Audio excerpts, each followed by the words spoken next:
I like this kind of party. Our AA Best Bail Bonds radio road coverage from New Orleans is brought to you in part by Flight by Yingling, Circa Las Vegas, Smoky Mo's Barbecue, Synergenics Testosterone and Weight Loss, and Southern Recipe Pork Rinds on 94.1 San Antonio's Sports Star. On the Morning Huddle here in San Antonio, Texas. AJ and Rob on a Thursday, Super Bowl Thursday. Yeah, they're Play gathering. a big football match in 2 days.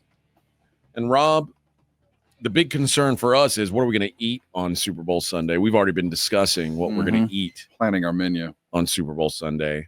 I'm going to bring some parisa to your house, and you and I might be the only ones eating it. That'd be an interesting question for our next guest, a man who might actually know of parisa. Well, why don't you introduce our guest? One of the great things about going to the Super Bowl is running into those that are in the periphery of the football world, and everybody eats on Super Bowl Sunday. And if you've gathered around the TV and watched any football and eaten at the same time, Andrew Zimmern is one that I'm sure you've paid attention to.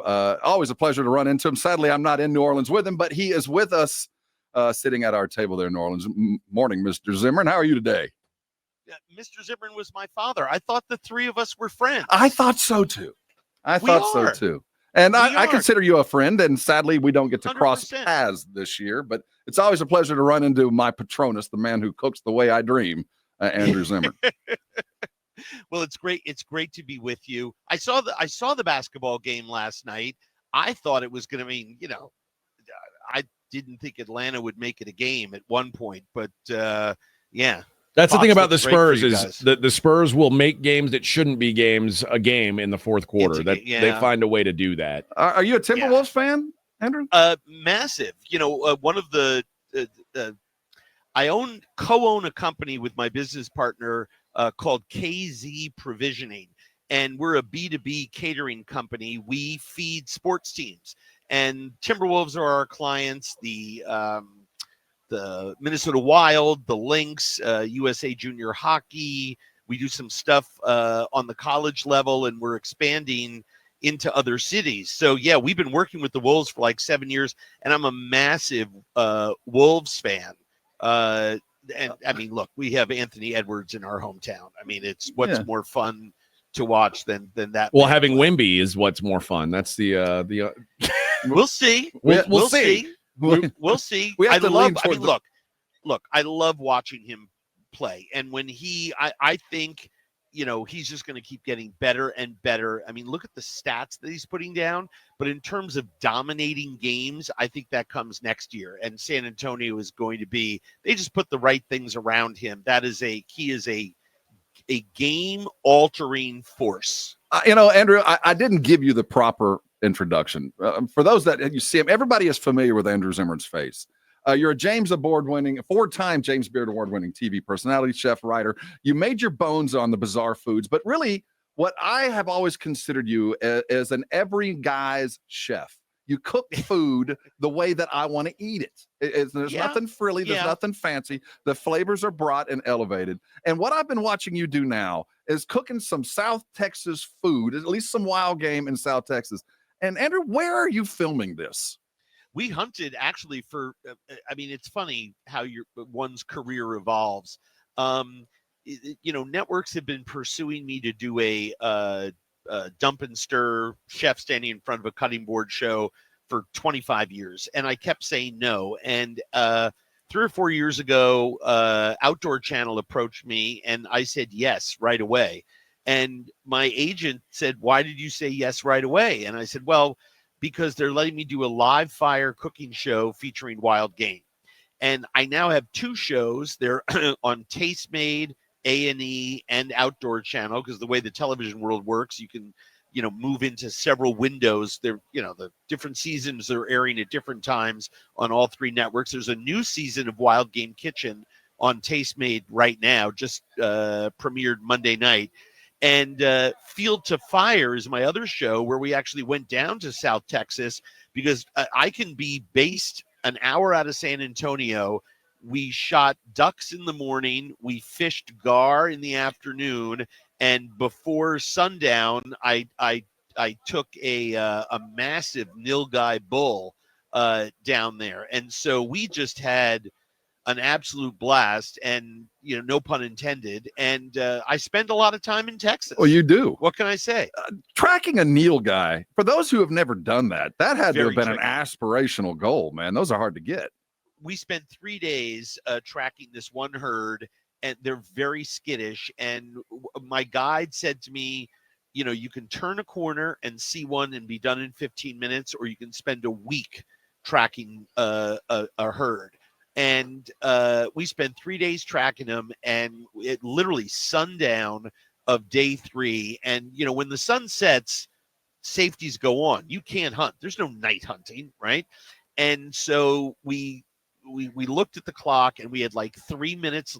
It's not a joke. We had 3 minutes left, and we turned a corner and came around some scrub brush, and 200 yards away was the biggest buck that we'd seen in the 3 days. And I didn't, usually you wait for the guide to say, okay, you can take that, and all that. I just literally, lowered my rifle, looked down the scope, and just, we got to make TV, So, and he went down. It was dark. It was this one of the best shots I've taken in a long time. And we were able to harvest a ton of meat, feed a lot of people. We donated a lot of the meat to local food shelves through the processor. And then we took some back to our kitchen in Minnesota and did a Sunday. I made sausage with it and made braciole with it in a homemade tomato sauce and served it over polenta. Oh, and meatballs. And I showed people that you can do those. Why do it with, pork, lamb, veal, whatever? If you have a wild animal that's well taken care of after you've, during the harvesting, it is just absolutely delicious. So, yeah, a lot of fun. And I love cooking over open fire. Andrew Zimmern is our guest. You are in the Super Bowl, happens to be in, I think, one of the great food cities in the world there in New Orleans. Do you agree with that, first of all? And when you are in New Orleans, what's the fare of choice for you? Well, New Orleans is the most special food city in America. It is the only city in America that when you say the words to yourself, New Orleans, and I'll give a beat so everyone can say it to themselves. New Orleans. Can smell it and taste it. Yes. You can smell it and taste it. Whether that's the smokiness of the roux in a gumbo, whether that is beignets at Cafe du Monde, it does not matter. Whether it's jambalaya at Mother's, whether it's fried chicken at Willie Mae's Scotch House, whether that's a huge bowl of boudin at Cochon Butcher, or something more elegant at Herb Saint or Compère Le Pain. There is no food city in America that elicits the emotional reaction from people that New Orleans does.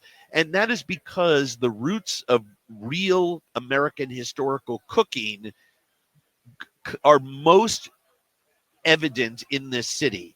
American cuisine is the food of West Africa filtered through the Caribbean with a lot of Spanish and French influence. And that is the food that was created and birthed here, both in Creole and Cajun kitchens, spread throughout the South. And that is American food. American food is not food cooked by the French that wound up, being the basis of great cuisine in New York. I believe New York's the greatest food city on planet Earth. If Queens alone was a city, it would be the greatest food city on planet Earth. But New Orleans is the most special food city in America from a historical perspective and from a quality perspective. Remember, you have 600, 700,000 residents in New Orleans, and they get something like 80, 90 million visitors a year. The restaurant community is designed to promote Louisiana food culture to the rest of the world, and is home to some of the best restaurants in America. It is very special. It is. And when you add yourself and Carla Hall's there, Lashita Perry, Tim Love, I guess Mark Boucher's there as well. When you're Emerald, the NFL, yes. And as you all gather around and rub shoulders with these, Illuminati in New Orleans, tell me what you guys are all doing, cooking up with the NFL and the big game on Sunday. Well, every Saturday, we throw an incredible party with a great purpose, and that's Taste of the NFL. It raises millions of dollars for Gen Youth. People can go to tasteofthenfl.com. There are still some tickets available if you're hearing this and coming in for the game, but we are on fumes that way. But you can grab tickets now. You can also make a donation. Gen Youth has made a commitment to eliminate student hunger in America, and I don't think there's anything more important than eliminating childhood hunger. And the place that we can do it is through schools.